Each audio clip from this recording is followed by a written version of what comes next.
Gold trusted gold buyers మీరు తాకట్టు పెట్టిన బంగారాన్ని విడిపించి ఈ రోజు ఉన్న మార్కెట్ ధరకు కొనబడును.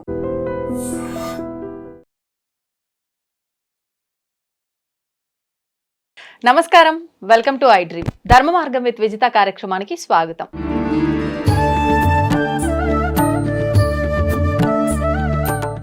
నమస్తే అండి. నమస్తే. మామూలుగా భగవంతుడు అంటుంటాము.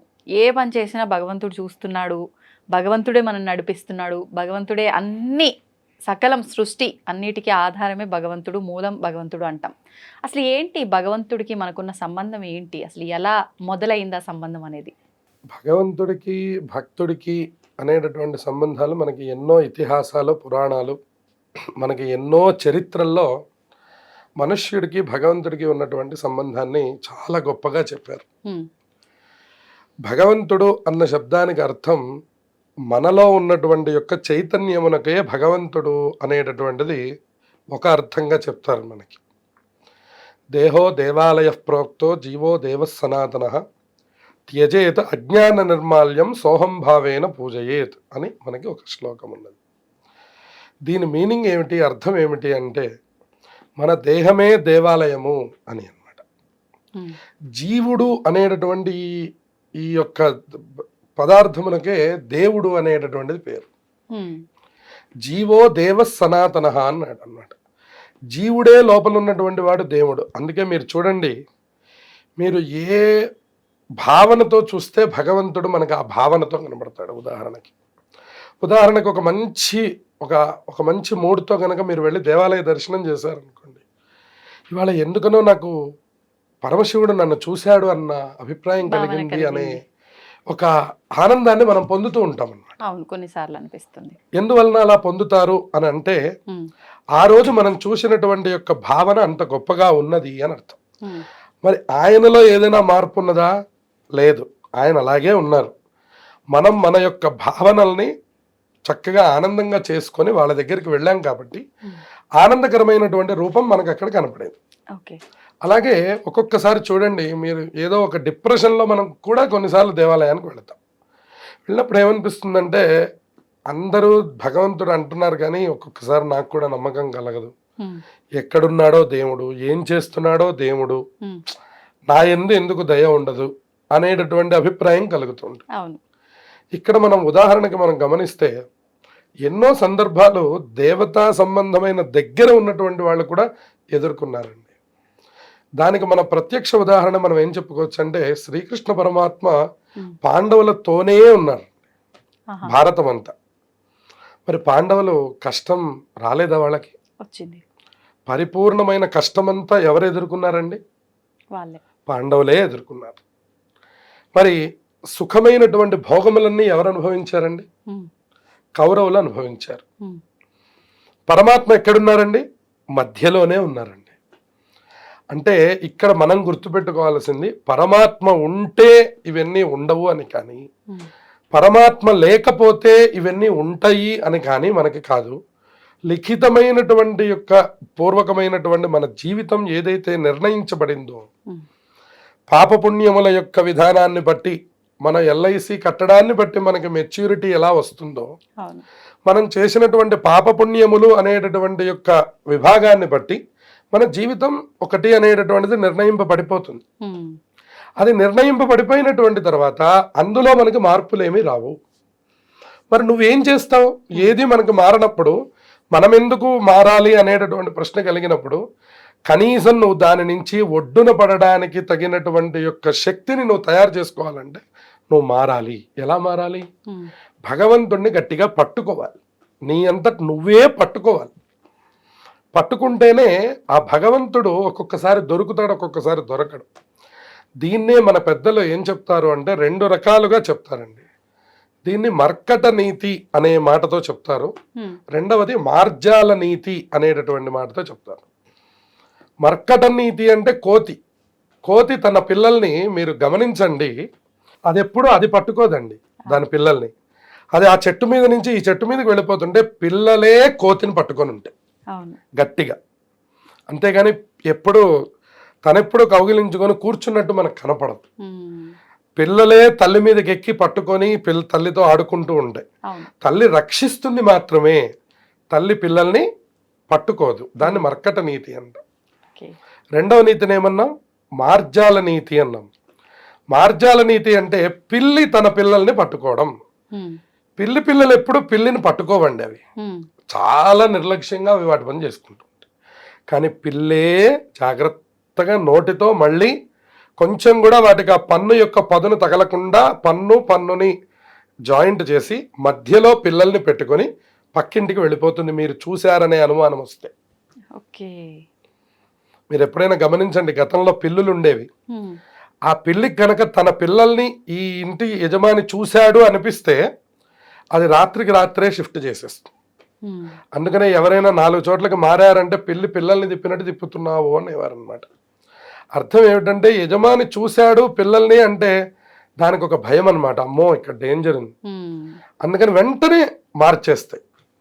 అట్లాగే భగవంతుడు మార్జాల నీతి అంటే తనని తానుగా పట్టుకుంటాడనమాట వాడి పూర్వ పుణ్య విశేషం చేత. అప్పుడే అందుకనే మీరు చూడండి, లోకంలో ఈ తీరు మనకు కనపడుతూ ఉంటుంది. నేను ఇన్ని పూజలు చేస్తాను కదా, నేను ఇంత భగవంతుడికి దగ్గరగా ఉంటాను కదా, నిద్రలేస్తే గుళ్ళో అసలు బండలన్నీ తుడిచేది నేనే కదా, నిద్రలేస్తే భగవంతుడికి పూలు కోసిచ్చేది నేనే కదా, నాకు కష్టం ఏంటి?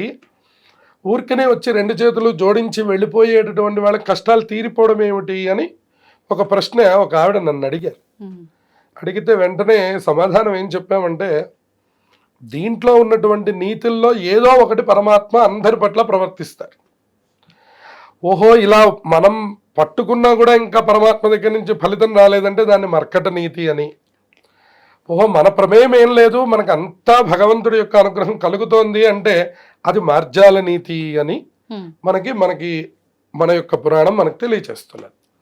అందుకని ఈ 2 రీతుల్లో భగవంతుడు మనల్ని రక్షిస్తాడు. మనం ఎటు పక్కన ఉన్నాం, మనం మర్కట నీతిలో ఉన్నామా మార్జాల నీతిలో ఉన్నామా అనేది మనం అర్థం చేసుకోవాలి. అందుకని ఈ భగవంతుడు మనల్ని పట్టుకోవడము అనేటటువంటిది, మనం భగవంతుడిని పట్టుకోవడం అనేటటువంటిది 2 కూడా వేరు కాదుట. అందుకని 9 భక్తులు అని మనకు చెప్పారు. దాంట్లో ఏమంటారంటే శ్రవణం, కీర్తనం, విష్ణోహో స్మరణం, పాదసేవనం, అర్చనం, వందనం, దాస్యం, సఖ్యం, ఆత్మనివేదనం అని 9 మొత్తం. శ్రవణం అంటే మనందరికీ తెలిసిందే, వినడం మొదలు. కీర్తనం అంటే పాడటం. అలాగే స్మరణం అంటే నిరంతరం భగవంతుడి యొక్క నామస్మరణ చేస్తూ ఉండడం. ఇప్పుడు చూడండి, వీళ్ళు ఇస్కాన్ సంప్రదాయంలో నిరంతర హరే రామ జపం, హరే రామ రామ రామ హరే హరే, హరే కృష్ణ హరే, నిరంతర జపం ఏదైతే ఉందో అది అసలు కలి దోషములను దగ్గరికి కూడా రానివ్వదు. అది అంత గొప్ప మంత్ర జపం. అది కేవలం వాళ్లే చేయాలని ఏం లేదు, అందరూ ఆచరించవచ్చు. వాళ్ళు మనకు ప్రత్యక్షంగా చూపిస్తున్నారు. అట్లా మనకి స్మరణం, పాదసేవనం. ఇప్పుడు ఇందాక మనం ప్రస్తావించుకున్నట్టు కొంతమంది చూడండి, ఎప్పుడు సమయం ఉన్నా కూడా వాళ్ళ పక్కన ఉన్నటువంటి దేవాలయంలోకి వెళ్ళి చక్కటి సేవ చేస్తూ ఉంటారు. అది కూడా ఒక మంచి 9 విధములైన భక్తుల్లో అది కూడా ముఖ్యమైనటువంటి. అలాగే అర్చనం, లోపల అర్చన చేసేయడం కూడా ఒక విధమైన భక్తే. అందరూ అర్చనే చేస్తామండి అంటే మరి సేవ ఎవరు చేయాలి? అందుకని అందరూ సేవ చేస్తామంటే అర్చన ఎవరు చేయాలి? అందువల్ల అర్చనం, పాదసేవనం, అర్చనం 2 విభాగాలు. వందనం, వందనం అంటే ఉదాహరణకు మనం భక్తుల్ని తీసుకోవచ్చు. భక్తుల పని ఏమిటండి? దేవాలయానికి వెళ్తే దండం పెట్టుకోవడమే. అంతకు మించి మనం ఏం చేయగలం చెప్పండి? ఇప్పుడు అక్కడికి వెళ్ళి పూజ ఎవరు చేయాలి? అర్చక స్వామి చేస్తారు. అక్కడ ఏదైనా క్లీనింగ్ ఉందనుకోండి, తొందరగా అందరు భక్తుల్ని ముట్టుకొనివ్వరు. కొంచెం అక్కడ తెలిసిన వాళ్ళు అని అనుకుంటేనే కొంచెం లోపలికి వచ్చి ఆ గిన్నె తీసుకెళ్ళి వేస్తారు. అందువల్ల మనం ఏం చేయగలం అంటే వందనం, అదొక్కటి మాత్రమే 2 చేతులు జోడించి పరమాత్మకి అర్పణం చేయడమే మనం చేయగలం. ఇక ఇంత స్థాయి వచ్చేసిన తర్వాత అంటే ఇప్పుడు మనం శ్రవణం అయిపోయింది అంటే భగవంతుడు ఏమిటో మనకు తెలిసిపోయాడు, భగవంతుడి యొక్క గుణగణాలు ఏమిటో మనం కీర్తించాము, భగవంతుడి యొక్క పాద సేవనం మనం చేశాం, భగవంతుడి యొక్క నామ జపం మనం చేశాం, భగవంతుడి యొక్క అర్చన మనకి ఏమిటనేటువంటి తెలిసిపోయింది.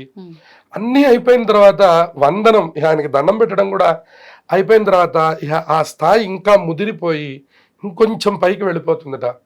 మనకి బృందావనంలో గోపికలు ఆ స్థాయికి వెళ్ళిపోయారు. వెళ్ళిపోయి వాళ్ళు సఖ్యం, భగవంతుడు అనే భావన ఉండదు ఇంక అక్కడ. నేను అన్నం తిన్నాను కాబట్టి కృష్ణుడికి కూడా ఇంత అన్నం పెడదాం, ఇంకా సఖ్యం అనమాట. అదొక స్నేహం దగ్గరికి వచ్చేస్తుంది. అయ్యో నేను స్నానం చేశాను, కృష్ణుడు స్నానం చేయలేదే. మీరు చూడండి కొంతమంది అలా చక్కగా రూపాలు పెట్టుకొని వేడి నీళ్లు పెట్టి స్నానం చేయిస్తుంటారు. అవునా? చిన్న పిల్లల్లాగా అలా చక్కగా అదొక చిన్న ఇత్తడి దీంట్లో పెట్టుకొని వేడి నీళ్లు పెట్టించి ఆ వేడి నీళ్ళని ఉద్ధరణతో నేను ఎట్లా వేడి నీళ్లు స్నానం చేశానో ఆయన కూడా అట్లా వేడి నీళ్లు స్నానం చేయాలి. ఆయన డ్రెస్ ఆయనకి ప్రిపేర్ చేస్తారు, ఆయన బొట్టు, ఆయనకి ధూపం, ఆయనకి నైవేద్యం. అప్పుడు వీళ్ళు వెళ్ళి కాఫీ పలహారం చేస్తారు. దీన్ని సఖ్యభక్తి అంది శాస్త్రం అన్నమాట. అంటే ఇంకా స్నేహం. ఇప్పుడు నేను అన్నం తింటున్నాను అంటే అయ్యో కృష్ణుడికి అన్నం పెట్టారా, అయ్యో నేను అన్నం తింటున్నాను అంటే అయ్యో వెంకటేశ్వర స్వామికి అన్నం పెట్టారా. ఇప్పటికీ బాబా గారి దగ్గర ఆ స్థితి మనం ఫాలో అవుతూ ఉంటారు కొంతమంది. మనం అన్నం తింటున్నాము అంటే వెండి పళ్ళెంలో తీసుకుని వెళ్ళి మూత పెట్టి పెడతారు. అది కదులుతుందా కదలదా తర్వాత విషయం, అది వాళ్ళ భక్తికి విడిచిపెట్టండి. వెండి పళ్ళెంలో 2 రోటీలు, ఇంత కూర, ఇంత ఇవి వేసుకొని వెళ్ళి అక్కడ పెట్టేసి వాటి మీద మూత పెడతారు. నీకు ఎప్పుడు ఆకలి అయితే అప్పుడు తినను. ఉదాహరణకి మనం మన పిల్లవాడికి ఎట్లా ఏర్పాటు చేస్తామో అట్లా ఏర్పాటు చేస్తాం. పడుకోపోయే ముందర వెండి గ్లాసులో పాలు అక్కడ పెట్టి వచ్చి పడుకుంటారు. ఇటువంటివి ఎన్నో లోకంలో జరుగుతున్నాయి. దీన్ని సఖ్యభక్తి అంటున్నారు. ఇక చివరికి ఏమైపోయిందంటే ఆత్మనివేదనం. ఇక నువ్వు వేరు కాదు, నేను వేరు కాదు. ఇక్కడ పరమాత్మ ఉన్నాడండి, ఇక్కడ పరమాత్మ లేడండి అనడానికి అవకాశం లేదు. ఇంకా ఆ స్థితికి వెళ్ళిపోయాం. అద్వైతం. ఇంకా 2 ఉన్నాయని చూడట్లేదు. పరమాత్మ ఎక్కడున్నాడు అంటే ఇక్కడే ఉన్నాడు పరమాత్మ. పరమాత్మ ఎదురుకుండా ఉన్నాడు అంటే ఎదురుకుండా ఉన్నవాడు పరమాత్మ కాదు, నేనే పరమాత్మ. అహమేవ అహం బ్రహ్మాస్మి అనే స్థితిలోకి వెళ్ళిపోతుంది. అందుకని అలా ఒక్కొక్క స్టెప్ ద్వారా ఒక్కొక్క మెట్టు ఎక్కి మనం కూడా పరమాత్మలోకి ఐక్యమైపోవడమే. దీన్ని నిర్గుణమైనటువంటి యొక్క ఉపాసన అంటామన్నమాట. ఈ నిర్గుణ ఉపాసన రావడానికి ముందు సగుణ ఉపాసన కావాలి. ఉదాహరణకి అమ్మా నాన్నల దగ్గర నుంచి మన జీవితం మొదలైంది అనుకోండి. మనం నిద్ర లేచి చూడడం మొదలుపెట్టినటువంటి తర్వాత నుంచి మనం మొట్టమొదట అమ్మ అంటాం, తర్వాత నాన్న అంటాం, తర్వాత అన్నయ్య, అక్కయ్య. ఇలా మనం మన బంధాలన్నిటినీ అమ్మ ద్వారా లోకంలోకి తెలుసుకుంటాం. ఈయన నీ మామయ్య, ఈయన మీ అత్తయ్య, ఇలా మనకి చెప్తారు. ఈవిడ మీ అమ్మమ్మ, ఈవిడ మీ తాతయ్య. ఇట్లా మనకు అన్నీ చెప్పిన తర్వాత ఒక 50 పరిచయాలు చెప్పారనుకోండి, మనకు కొన్ని అనుమానాలు వస్తాయి. ఏమిటి ఇంతమంది ఉన్నారేమిటి అనేటటువంటి అనుమానాలు వస్తాయి అన్నమాట. 50 మంది ఉన్నారా నా బంధువులు అని. మనకు కూడా సనాతన ధర్మంలో మన వాళ్ళందరూ విహీనమైనటువంటి ధర్మంలో అంటారు. మనకు ఒక 50 మందిని తల్లి పరిచయం చేస్తే అక్కడ ఉన్నటువంటి విధానాలన్నింటినీ కూడా వీళ్ళు పోల్చుకొని ఎట్లా అయితే మాట్లాడతారో మనకి హిందూ ధర్మంలో కూడా ఇంతమంది దేవతలు ఉంటారేమిటి అనేటటువంటిది మన మతం మీద ఇతర మతాలు వేస్తున్నటువంటి ప్రశ్న. మనకి బంధుత్వం ఎటువంటిదో మనకి దేవతా వర్గం కూడా మనకు అటువంటిది. ఉదాహరణకి ఒకళ్ళకి ఏ పని చేసినా మేనమామ గారికి చెప్పి చేయడం ఒక సంప్రదాయం. అట్లా మనకి ఏదో ఒక దేవతా ఉపాసనని చేయమంటూ ఉంటుంది మన సనాతన ధర్మం. ఉదాహరణకి వెంకటేశ్వర స్వామి వారు ఇష్టదైవంగా ఉంటారు, శివుడు ఇష్టదైవంగా ఉంటారు, సుబ్రహ్మణ్యుడు ఇష్టదైవంగా ఉంటారు, గణపతి ఇష్టదైవంగా ఉంటారు, ఆంజనేయ స్వామి వారు ఇష్టదైవంగా ఉంటారు. మీరు ఎవరినైనా పట్టుకోండి, అల్టిమేట్ మీరు చేయవలసినటువంటిది నిర్గుణమైనటువంటి ఉపాసన. అక్కడికి వెళ్తేనే దాన్ని మనం పండటం మోక్షం అనేటటువంటి పై మాటలు మాట్లాడతాం. ఇవాళ మనకి కాలక్షేపం మాటలు మోక్షంగా మాట్లాడుతూ ఉంటాం కొంతమంది. ఉదాహరణకి ఇవన్నీ చేయడం మనకి ఏమీ సంప్రదాయంలో లేదు, అంతా భగవంతుడిని తలుచుకోవడమే అని మనం ఇలా కూర్చొని మాట్లాడితే అది ప్రయోజనం లేదు. నిజంగా మనం భగవంతుడిని తలుచుకోగలిగాము అంటే అసలు మనం ఇక్కడ కూర్చొని ఉండలేము. కారణం ఏంటంటే భగవంతుడు ఇక్కడ ఏ రకమైనటువంటి యొక్క వాసనల దగ్గర భగవంతుడు మనకి దొరకడు. ఒక్కటే నియమం. వాసనలు అన్న శబ్దానికి అర్థం ఏంటంటే కోరికలు అని అర్థం. మీకు ఒక కోరిక పుడుతోంది అంటే పరమాత్మ మనకి దూరం అవుతున్నాడు అని అర్థం. అందుకనే ఋషులు మునులు ఈ కోరికలు ఏవి పుట్టకుండా ఉండడం కోసం వాళ్ళ శరీరాన్ని కావాలని కష్టపెడుతూ ఉండేవారు. ఉదాహరణకి బ్రహ్మాండమైనటువంటి ఒక పచ్చడి వేసుకొని అన్నం తిన్నారనుకోండి, రాత్రికి ఇంకొక రకం కావాలి అనేటటువంటి కోరిక మనస్సులో కలగడం సహజమవుతుంది. అసలు దాని రుచే మనకి తెలియలేదు అనుకోండి, వాళ్ళు ఒక దుంప కూరలు తింటారు ఉదాహరణకి, అప్పుడు వాళ్ళకి ఉప్పు కారం అనేటటువంటి దాని మీద మమకారం ఉండదు. అలాగే ఒక జుట్టుని దువ్వడం మొదలు పెట్టారనుకోండి, ఈరోజు మనం కుడి పక్కకి తిప్పాం కాబట్టి రేపటి నుంచి ఎడం పక్కకి పెట్టుకుందాము అనే ఆలోచన కలుగుతుంది. అసలు జుట్టే లేదనుకోండి, ఇంకా ఎటు పక్కకి తిప్పుతారు మనం?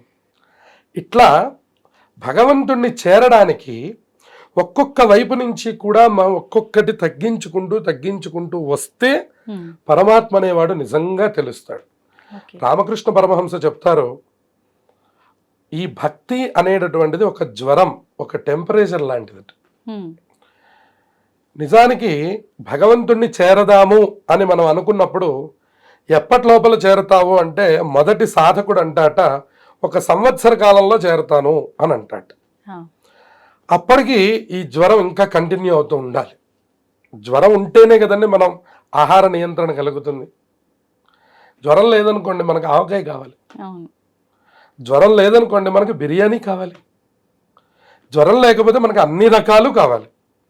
మనల్ని నియంత్రించేది ఏది మనకి అంటే ఒక జ్వరం. అందుకని ఎప్పుడు పరమహంస ఎప్పుడు ఊహిస్తారో అందుకనే వాళ్ళని ఋషులు అంటారు. అందుకని ఆయన అన్నారట, జ్వరం ఉండాలట పరమాత్మ తెలియాలంటే. వాడికి ఆహారం లోపలికి వెళ్ళదు, కళ్ళ ఎదురకుండా ఉంటుంది. మంచినీళ్ళు లోపలికి వెళ్ళవు, కళ్ళ ఎదురకుండా ఉంటాయి. మన కళ్ళ ఎదురకుండానే అందరూ భోజనం చేస్తూ ఉంటారు, మనకి భోజనం చేయ బుద్ధి కాదు, ధ్యాస దేనిపైన ఉండదు. అందుకనే రోగము భగవంతుడు దగ్గరికి వెళ్ళడానికి ఒక మార్గం. అందుకనే మీరు పెద్దలందరినీ చూడండి, ఏదో ఒక వ్యాధి వచ్చి వెళ్ళిపోయిన వాళ్ళు. రామకృష్ణ పరమహంసకు కూడా ఒక రాచపుండు పుట్టి ఆయన ఒక ఇబ్బందులు ఎదుర్కొని ఆయన వెళ్ళిపోయినారు. కంచి పరమాచార్య స్వామి వారికి 108 జ్వరం వచ్చి శరీరం అంతా ఊగిపోయి ఆయన వెళ్ళిపోయినారు. రమణ మహర్షి గారికి ఒక క్యాన్సర్ లాంటిది ఒక పుండు వచ్చి ఆ బాధ భరించలేక ఆయన వెళ్ళిపోయినారు. ఇలా మీరు ఎవరిని చూడండి, వాళ్ళ యొక్క స్థితుల్లో కొన్ని ఇబ్బందుల్ని ఎదుర్కొన్న వాళ్ళు. ఇక్కడ ఇబ్బంది అన్న శబ్దానికి అర్థం భగవంతుడు. ఎందుకంటే అన్ని ఆనందంగా ఉన్నప్పుడు మీకు భగవంతుడు దొరకడు. బాగా గుర్తురాడు, దొరకడు, ఆలోచన కూడా మనకి రాదు. ఎప్పుడు కనపడతాడు అంటే ఖచ్చితంగా కష్టంలో ఉన్నప్పుడు, ఇబ్బందుల్లో ఉన్నప్పుడు అప్పుడే కనపడతాడు. దీనికి ఇంకొక ఉదాహరణ మీకు చెప్తే సరిపోతుంది. ఉదాహరణకి ఒక కమలం పువ్వు పుయ్యాలనుకోండి, మనం ఏసీలో తీసుకొచ్చి 4 తామరం విత్తనాలు వేశారనుకోండి, అక్కడ వస్తుందా? అది ఎక్కడ రావాలి? నీళ్ళల్లో. అది బురదలోనే రావాలి. అది ఎక్కడ మట్టి, ఆ బంకమట్టి ఎక్కడ ఉంటుందో అక్కడ చూసి మాత్రమే వస్తుంది. ఇప్పుడు మీరు ఆ పువ్వు అందుకోవాలనుకోండి, మన వాళ్ళందరూ పాపం ఈ హైజెనిక్ ద్వారా ఏమనుకుంటారంటే, అస్సలు మట్టి అంటకుండా కొంచెం దానిట్ట పట్టుకుందాం అని అనుకుంటారు. ఏ మాత్రమూ సాధ్యం కాదు. కాలికో చేతికో ఏదో ఒకటి అంటకుండా మీరు ఆ కమలాన్ని ముట్టుకోలేరు. పరమాత్మ కూడా ఎక్కడున్నాడు అంటే అక్కడే ఉన్నాడు. పరమాత్మ ఏసీల్లో లేడు. మీరు ఇంత టెక్నాలజీ మనకు పెరిగిపోయింది, ఇవాళ మనం ఇంట్లో కూర్చుంటే కనపడేంత మాధ్యమాలు మనందరికీ వచ్చాయి. కానీ ఎక్కడైనా మనం కమలాన్ని పుట్టించగలమండి మన ఇంట్లో? ఇవాళ మనము పాట్స్లో అనేకమైనటువంటి పెంచుతున్నాం. ఇవాళ బ్రహ్మకమలం కూడా మన ఇంట్లో పెంచుకునేంత స్థాయికి మనం ఇవాళ వచ్చాం. కానీ కమలం పెంచగలమా అండి? పెంచలేం. కమలమే పరమాత్మ. అది ఎక్కడ దొరకాలి? మీ కాళ్ళకి బురద అంటాలి, మీ చేతికి బురద అంటాలి, అప్పుడే మీకు భగవంతుడు దొరకాలి. అట్లాగే ఈ శరీరం అనేటటువంటి దాన్ని కొంచెమైనా మనం కష్టపెట్టి, ఎవరి కోసం కష్టపెడుతున్నాం? మన కోసమే మనం కష్టపెడుతున్నాం. ఆ సేవ చేయమంటోంది. ఇందులో సనాతన ధర్మంలో ఇక్కడ పాదసేవనం అన్న శబ్దానికి అర్థంలో ఎంతో మంది తరించారు. ఎందుకు తరించారంటే సేవ వల్ల మాత్రమే తరించారు. ఇవాళకి కూడా సత్యసాయి ట్రస్ట్ కానివ్వండి, ఇస్కాన్ కానివ్వండి, ఇంకా ఇట్లా ఎన్నో మతాలు మనకి తెలియజేస్తున్నవి ఏమి అంటే, ముందు మీరు సేవ చేయండి, అందరికీ ముందర సేవ చేయండి. సేవ అన్న శబ్దానికి అర్థం ముందు వాళ్ళకి ఏం కావాలో అది ఏర్పాటు చేయడం. సేవ మీన్స్ సాక్రిఫైస్ అన్నమాట. ఒక త్యాగం చేయండి. ఉమ్, నువ్వు ఒక్క పూట ఆపుకొని ఆకలిగా ఉన్నవాడికి ఇవ్వు. అరే 90 పూటలు నేనే తింటున్నాను, ఇంత భగవంతుడు ఇంత శరీరాన్ని ఇచ్చాడు, ఒక్క పూట భోజనం ఆపమా మనం? ఆపొచ్చు. ఈ త్యాగం మొదలైతే పరమాత్మకి నిన్ను చూడడం మొదలవుతుంది. అందుకని త్యాగము, ప్రేమ, సేవ, ఈ మూడిటి ద్వారానే మనం పరమాత్మని చేరుకోగలుగుతాం. ఉమ్, అందులో మనం ఎవరం ఎట్లా చేస్తాము అనేటటువంటిది వాళ్ళ బుద్ధికి విడిచిపెట్టచ్చు. మనం గతం వీడియోస్లో కూడా చాలాసార్లు చెప్పుకున్నాం. నిరంతరం సేవ చేయండి, అవును. నిరంతరంగా మీ యొక్క ద్రవ్యాన్ని త్యాగం చేయండి. మీ కుటుంబం కోసం కొంత కేటాయించుకోండి, ఉమ్, సమాజం కోసం కొంత కేటాయించండి, దానం కోసం కొంత కేటాయించండి, అందరికీ ఉపయోగపడే ప్రయత్నం చేయండి. ఎందుకంటే అందరికీ పరమాత్మ ఐశ్వర్యాన్ని ఇవ్వడు. మనల్ని సెలెక్ట్ చేసుకొని పరమాత్మ మనకు ఐశ్వర్యాన్ని ఇస్తున్నాడు అంటే నువ్వు ఈ పని చెయ్యరా అని అర్థం అన్నమాట. ఉమ్, అది మీరు గ్రహించలేదనుకోండి, ఈ ఐశ్వర్యం పాపం రూపంలో వెనకాల పెరిగిపోతుంది. ఆ తర్వాత మనకు అది వ్యాధి రూపంలో ముందరకు వచ్చేస్తుంది. ఆ వచ్చినటువంటి తర్వాత మనం తీసుకువెళ్ళి ఎవరికో పెడతాం. ఆ, అందుకనే లక్షాధికారైన లవణమన్నమే కాని మెరుగు బంగారంబు మింగపోడు. తినడానికి లవణమన్నమే తినాలి, కానీ మెరుగు బంగారం పళ్ళెల్లో వేసుకొని వడ్డించుకొని మనం ఏమి భోజనం చేయలేం. అట్లాగే ఈ ద్రవ్యం అంతా కూడాను ఇది వరకు లోపలికి గుంటలు తీసేసి లంకె బిందెలు అని ఉండేవి, అవి పాడవవు అన్నమాట. అవి ఉమ్, మీరు కొన్ని వందల సంవత్సరాలు పెట్టండి, ఆ బిందెకి చిలుము పట్టదు. ఉమ్, అటువంటి బిందెల్లో పెట్టి లోపల ఖజానా దాచుకునేవాడు, ఎందుకంటే మనకు బ్యాంకు సౌకర్యం లేదు కాబట్టి. అవును. అటువంటి దాచి తుదకు దొంగలకిత్తురో దొరలు కవునో అని అంటుండేవారు. దొంగ కూడా తవ్వి తీసుకెళ్ళిపోవచ్చు. దొరలు అంటే ఇదివరకు రాజులు, వాళ్ళకి అనుమానం వచ్చిన చోట తవ్వించేటటువంటి రైట్ వాళ్ళకు ఉండేది. ఓకే. వాళ్ళు వచ్చి తవ్వేసి వాళ్ళు తీసుకొని వెళ్ళిపోతారు. ఇప్పుడు నువ్వు ఎవరి కోసం దాచిపెట్టావో అది నీకు ఉపయోగపడలేదు, వాళ్ళకి ఉపయోగపడలేదు. ఉమ్, అందులో ఇది నరసింహ శతకకర్త అన్నాడు, తేనె జుంటీయలీవవా తెరవరులకు అన్నాడు. ఉమ్, తేనెటీగలు చూడండి ఎంతో కష్టపడి తెస్తాయి తేనె. ఆ తేనె తయారు చేయడం ఇంకా ఆ తేనెటీగ వల్ల తప్ప వేరే దీని వల్ల కూడా సాధ్యం కాదు, ఏ ప్రాణి వల్ల కూడా. అవును. అదొక్కడే తయారు చేయగలదు. దాని ప్రారంభం ఏమిటంటే అదొక్కనాడు ఆ తేనె తాగలేదు. దాని తొట్టె పెద్దదయ్యేంత వరకు చూస్తూ ఉంటాడు ఆ అడవి జాతివాడు. ఉమ్, కాస్త తేనె తొట్టె పెద్దదైందంటే పెద్ద పొగ పెడతాడు, అన్ని తేనెటీగలు పారిపోతాయి. అవును. శుభ్రంగా తేనె తీసుకొని పిండుకుంటాడు, తాగుతాడు. ఈ కష్టపడింది ఎవరు, ఈ తెచ్చింది ఎవరు, దాంట్లో నింపింది ఎవరు, ఆ మైనపు గూడు కట్టింది ఎవరు, గూడు నిండా తేనెని నింపింది ఎవరు, నింపినటువంటి తర్వాత అనుభవించింది ఎవడు? అందుకే పెద్దవాళ్ళు సామెతలు చెప్తుంటారు కదా, సొమ్మొక్కరిది సోకొక్కరిది. సోకొకరిది అని. అందువలన భగవంతుణ్ణి చేరుకోవడానికి మొట్టమొదటి 3 రకాలైనటువంటి అంశములు మనం చెప్పుకున్నవి: త్యాగం, రెండవది ప్రేమ, మూడవది సేవ. ఉమ్, ఈ మూడిటి ద్వారానే మనం చేరగలము. కాబట్టి ఈ మూడిటి ద్వారా మీరు ఎంతైనా విశ్లేషణ చేసుకోవచ్చు. సంతోషం అండి, చాలా మంచి విషయాలు తెలియజేశారు. ధన్యవాదాలు. శుభమస్తు.